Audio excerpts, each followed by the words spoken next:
لوگ نماز نہیں پڑھتے, سبحان اللہ.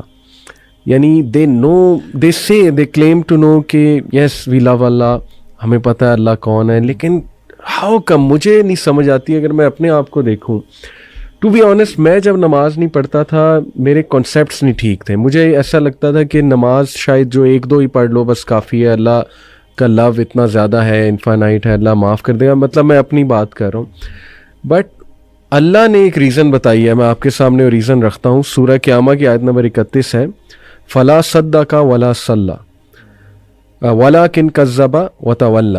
اللہ کہتے ہیں کہ مگر اس نے نہ سچ مانا اور نہ نماز پڑھی. میں سمجھتا ہوں کہ کہیں نہ کہیں جو نماز نہیں پڑھ رہا ہے نا, مجھے ایسا لگتا ہے کہیں نہ وہ اس کو شک ہے ایگزیکٹلی کہ پتہ نہیں اسلام ٹھیک ہے کہ نہیں ہے, یا اس کا فائدہ کیا ہے نماز کا. یہ بھی تو ایک شک ہو سکتا ہے نا, کیوں پڑھوں, اتنا ٹائم میں کیوں نکالوں, حالانکہ کیا ٹائم ہے, 15 منٹ پر نماز, 75 منٹ آؤٹ آف 40 منٹ, کیوں نہیں پڑھتے نماز؟ مجھے نہیں سمجھ آتی, مجھے بڑا دکھ ہوتا ہے. آپ بتائیں, آپ کیسے دیکھتے ہیں اس کو؟ علی بھائی آپ نے نوٹ کیا اسی آیت میں اللہ تعالیٰ کہہ رہے ہیں فلا صدق ولا صلی ولکن کذب وتولی.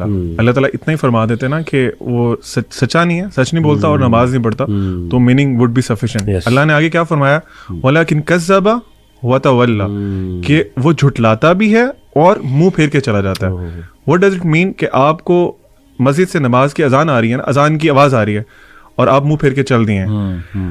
آپ نے جو بات کی نا کہ ہاں ایسا کیوں کرتے ہیں, اس میں نمبر 1 ریزن ہی ہے کہ اللہ تعالیٰ کا پتہ ہی نہیں ہے. میں فار ایگزامپل ایک کمپنی میں جاب کرتا ہوں, مجھے اپنے CEO کا پتہ ہے, اس کی اتھارٹیز پتہ ہے, وہ کیا کر سکتا ہے, وہ کیا کچھ نہیں کر سکتا.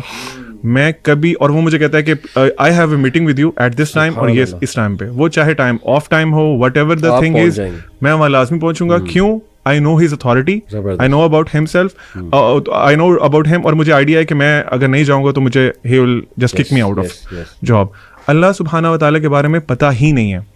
کیوں پتہ نہیں ہے؟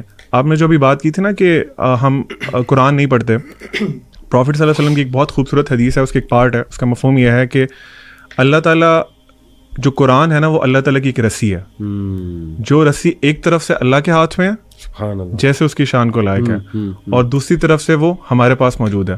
اللہ کے نبی صلی اللہ علیہ وسلم نے انسٹرکشن دی کہ ہولڈ آن ٹو اٹ, اگر تم اس کو مضبوطی سے پکڑ کے رکھو گے نا تو تم کبھی گمراہ نہیں ہوگے. ابھی آپ دیکھ لیں کہ ہم لوگوں نے وہ رسی چھوڑی ہوئی ہے. اللہ تعالیٰ از دیئر, اللہ ہم کون موو کیا ہے, ہم موو کیا ہے نا اللہ سے دور. تو لیک آف نالج اباؤٹ اللہ سبحانہ و تعالیٰ, اپنے آپ کو قرآن سے ڈسٹینس کر لینا, کیونکہ قرآن انٹروڈیوسز یو ٹو اللہ سبحانہ و تعالیٰ. اگر آپ وہ نہیں کر رہے تو ڈیفینیٹلی آپ کو ڈاؤٹ ہے, آپ کو پتہ ہی نہیں ہے کہ آپ نے کس کی بات نہیں مان رہے, کس کی پکار پہ نماز نہیں پڑھ رہے. اینڈ نماز fixes a lot of your problems اگر اس کو صحیح طرح سے پڑھا جائے.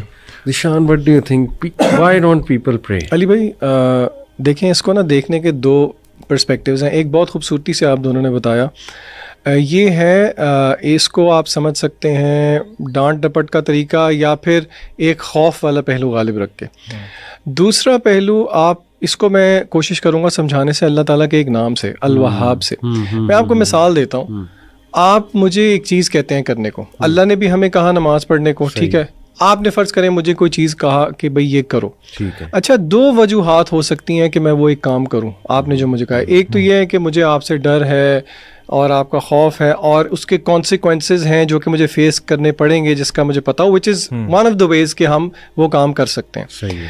اچھا دوسرا یہ بھی ہو سکتا ہے کہ مجھے پتہ نہ ہو اور بعد میں پتہ لگے کہ آپ نے میری کتنی چیزوں کا خیال رکھا ہوا ہے. صحیح. مثلاً میری فار ایگزامپل جاب نیچر اس طرح کی ہے کہ مجھے باہر جانا پڑتا ہے شہر سے, مجھے پتہ ہی نہیں ہے, اور آپ جو ہے نا, میں یہ سمجھتا ہوں کہ میرے گھر پہ ساز و سامان کوئی اور لے کے آتا ہے, لیکن مجھے بعد میں پتہ لگتا ہے کہ یہ جتنی چیزیں دے رہے ہیں یہ آپ دے رہے ہیں. میرے دل میں کیا جذبات پیدا ہوں گے مجھے بتائیں؟ شکر گزاری کے جذبات پیدا ہوں گے, بالکل ہوں گے.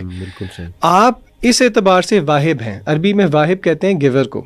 اللہ کا نام ہے الوہاب, یہ سپرلیٹو فارم ہے جس کا مطلب ہے کہ دینے میں بہت زیادہ. بالکل صحیح. اچھا کیا دینے میں بہت زیادہ؟ علماء کہتے ہیں تحفے تحائف دینے میں بہت زیادہ, برکات دینے میں بہت زیادہ, فوائد دینے میں بہت زیادہ.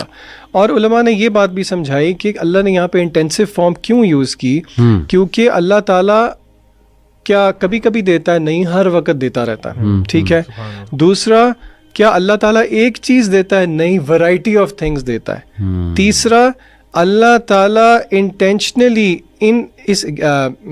intentional giving in amounts that go beyond the necessary and expected. تو اگر بندہ یہی سوچنا شروع کر دے کہ اللہ تعالیٰ کی کتنی مہربانیاں ہیں میرے پہ، تو پھر کیا بندے کو شکر گزاری میں نہیں نفل میں کھڑا ہونا چاہیے؟ جس طرح کہ رسول اللہ صلی اللہ علیہ وسلم سے صحابہ نے پوچھا، یا رسول اللہ آپ کے اگلے پچھلے سارے گناہ معاف ہیں، آپ کیوں اتنا لمبا قیام کرتے ہیں کہ آپ کے پیر بھی میں سوجن آ جاتی ہے؟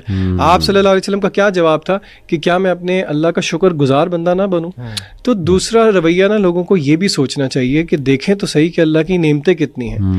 لوگ دنیا کے اندر بچے مر رہے ہیں، آپ کے بچوں کو آپ روز پیار کرتے ہیں. جہاں پہ مہنگائی بڑھتی ہے، لوگوں کے گھر میں 3 ٹائم کے بجائے 2 ٹائم چولہا جلتا ہے، آپ 4-5 دفعہ بھی کھا لیتے ہیں. کیا آپ کو اس چیز کا احساس نہیں ہے؟ تو لوگوں کو یہ بھی دیکھنا چاہیے کہ وی او سم تھنگ بیک ٹو اللہ. اللہ کو ضرورت نہیں ہے، اصل میں یہ میرے اور آپ کا ہی فائدہ ہے. تو یہ زاویہ بھی دیکھنا چاہیے لوگوں. اور اللہ آپ کو بغیر ڈیزرو کیے دیتا ہے، آپ ڈیزرو نہیں کرتے کچھ بھی، اللہ پھر بھی آپ کو دے رہا ہے. بالکل ایسے.